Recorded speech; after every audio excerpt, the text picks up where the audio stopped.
Hello po, no? So, ang daming guro na nagsasabi na pati daw yung loan nila sa GSIS ay nagagarnish. Nagtataka sila bakit pati yun ginagarnish, no? Kawawa naman talaga yung mga ano. Yung ba ang kautusan ng korte? O yung sheriff na nagsiserve? Parang wala namang puso, no? Yung mga nagsiserve na sheriff. Oo. Kaya lang, nagtataka ako bakit yung GSIS na nagagarnish. Di ba pumapasok yan sa UMID? Oo. Di ba ang UMID natin Union Bank to my understanding, di ba? Ang nagagarnish lang naman Land Bank. Yung bang hindi ko kasi wala akong idea eh. Yung bang loan ngayon ay pumapasok sa sa Land Bank? Kung papasok sa Land Bank talaga, i-garnish yan dahil ang Land Bank mabilis mag-garnish eh. Ang Land Bank hindi nagpe-preno yan eh. Ang daling kausap ng yung pag ang sheriff pinresent sa Land Bank, yun, ang daling kausap eh. Ginagarnish ka agad yung mga ATM ng guro eh. No? Ilipat na kaya natin yung account natin sa ibang bangko, no? Kasi ang Land Bank nagagarnish, no? So kaya lang hindi ko maintindihan, dear teachers, na sinasabi nyo na pati yung GSIS ay na loan nyo, yung proceeds nun, ay nagagarnish din nagagarnish din pala. So hindi lang pala yung mga benepisyo salary natin from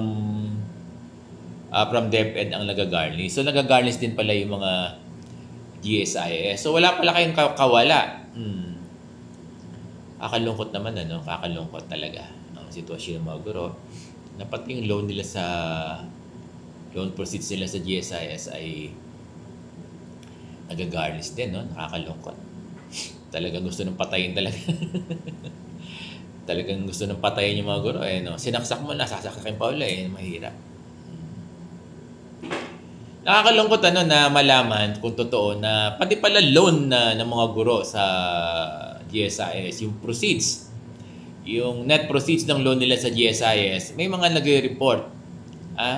Report ito may nire-report nila na nagagarnish din daw. Kaya lang nagtataka ako, may notice ba ng garnishment sa alam ko Union Bank ang UMID, di ba? O Land Bank din ang UMID nyo. Hindi ko maintindihan eh. Kasi yung garnishment, kung saan merong pera, hinahanap ng sheriff yan eh. Kaya lang nagtataka ako, bakit ang tinuturo lagi ay yung sa bangko? Bakit hindi unahin sa DepEd? Baka may pera yan sa division, sa school. Bakit hindi doon? Dahil madaling kausap ang Land Bank. Pag pinansan sa Land Bank, garnish ka agad. Ganun eh. So yung sa GSIS, nalilito ako si Sir Bong, bakit pati yung loan sa GSIS ay kinagarnish din. Grabe naman, oo. Grabing talagang gusto ng patayin yung mga guro, So nakakalungkot. Sige, sabihin natin yan sa Supreme Court na talagang pati yung sa GSIS hindi na tinitira, no? Oo, yan na. So ilalagay ko yan sa sulat ko sa Supreme Court na pati yung mga niloloan sa GSIS ay nagagarnish din pala. So saan pupunta yung mga guro ngayon, no?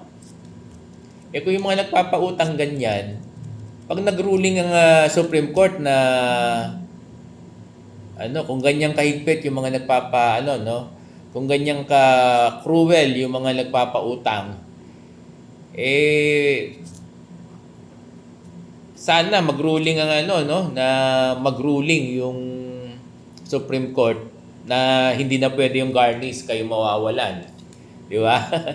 Kaya dapat maging maging mabait.